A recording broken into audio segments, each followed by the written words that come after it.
Bharatiya Janata party को अब राष्ट्रीय जनता दल से ही गठबंधन कर लेना चाहिए।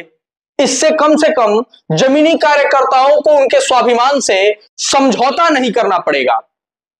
ये मैं नहीं कह रहा हूं, ऐसा कहना है भारतीय जनता पार्टी के कद्दावर नेता और सिवान से सांसद रहे ओम प्रकाश यादव का। बता दें कि सिवान में शहाबुद्दीन की सत्ता को उखाड़ फेंकने में सांसद ओम प्रकाश यादव का बड़ा हाथ माना जाता है।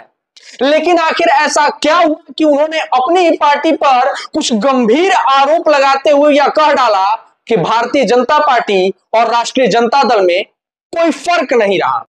बता दें कि पहली बार ओम प्रकाश यादव ने 2004 में जनता दल यूनाइटेड से सिवान में शहाबुद्दीन के खिलाफ चुनाव लड़ा था, जिसमें शहाबुद्दीन ने जेल में रहते हुए ओम प्रकाश यादव को मात दी थी।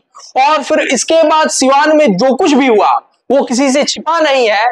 लेकिन 2009 में शहाबुद्दीन के सजा याफ्ता होने के बाद ओम प्रकाश यादव ने निर्दलीय शहाबुद्दीन की पत्नी हिना साहब को हराने का काम किया और फिर उसके बाद भारतीय जनता पार्टी में शामिल हुए, जहां 2014 में भी भारतीय जनता पार्टी के टिकट पर सिवान में अपनी सीट को उन्होंने डिफेंड किया, दोबारा सिवान से सांसद बने।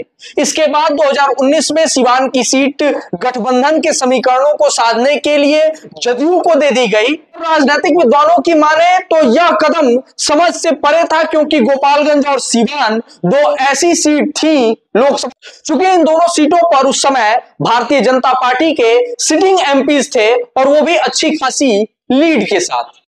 इसके बाद पार्टी गाइडलाइंस के खिलाफ जाकर ओम प्रकाश यादव ने गठबंधन के उम्मीदवार कविता सिंह के पति अजय सिंह का विरोध भी किया था। उनके विरोध के बावजूद सिवान से कविता सिंह जीतकर लोकसभा पहुंचती हैं और उसके बाद सिवान की दुरौंधा विधानसभा में चुनाव आयोजित होते हैं, उपचुनाव आयोजित होते हैं, जिसमें जदयू की ओर से या कहें कि एनडीए गठबंधन की ओर से अजय सिंह को उम्मीदवार बनाया जाता है।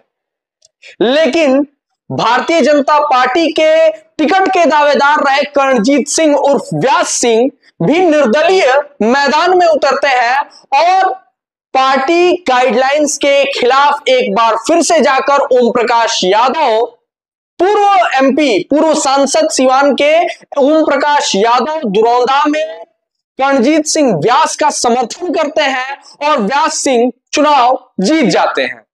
इसके बाद 2020 के विधानसभा चुनावों में सिवान सदर विधानसभा से ओम प्रकाश यादव को सिटिंग विधायक का टिकट काटकर कॉन्सोलेशन के रूप में टिकट दिया जाता है, लेकिन वो अवध बिहारी चौधरी से चुनाव हार जाते हैं।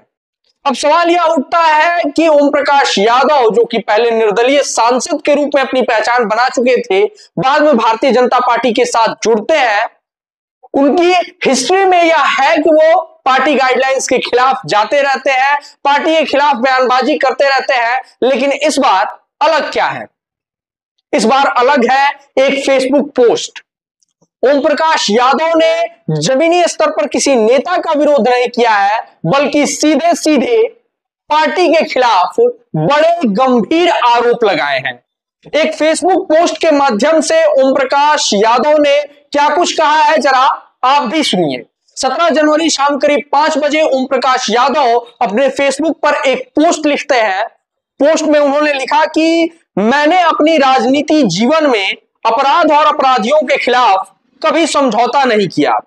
यशस्वी प्रधानमंत्री श्री नरेंद्र मोदी जी के देशहित और राष्ट्रहित नीति से प्रभावित होकर भाजपा की सदस्य और प्रत्याशी बने।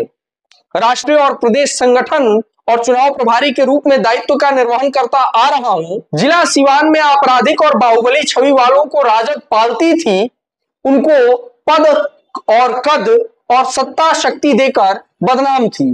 खुद प्रधानमंत्री जी और हम या एनडीए नेतागण राजद पार्टी पर अपराधियों, बाहुबलियों और माफियाओं को पार्टी में ज्वाइन कराना और उनको टिकट देने का आरोप लगाते थे। यह सत्य भी था, परंतु आज के परिदृश्य में सबसे ज्यादा बाहुबली, अपराधी और माफिया एनडीए सहयोगी दल में सक्रिय सदस्य लेकर एनडीए चुनाव चिन्ह पर चुनाव भी लड़ रहे हैं।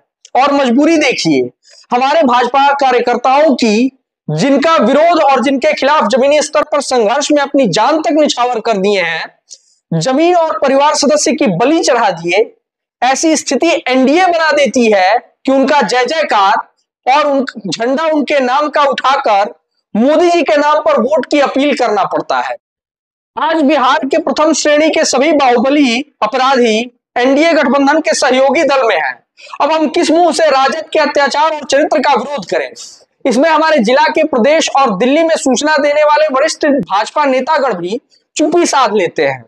अगर ऐसे ही सिद्धांत और चाल चरित्र वाली राजनीति करनी है तो राजद और भाजपा को गठबंधन ही कर लेना चाहिए। बेचारे जमीनी कार्यकर्ता को अपने स्वाभिमान से समझौता तो नहीं करना पड़ेगा।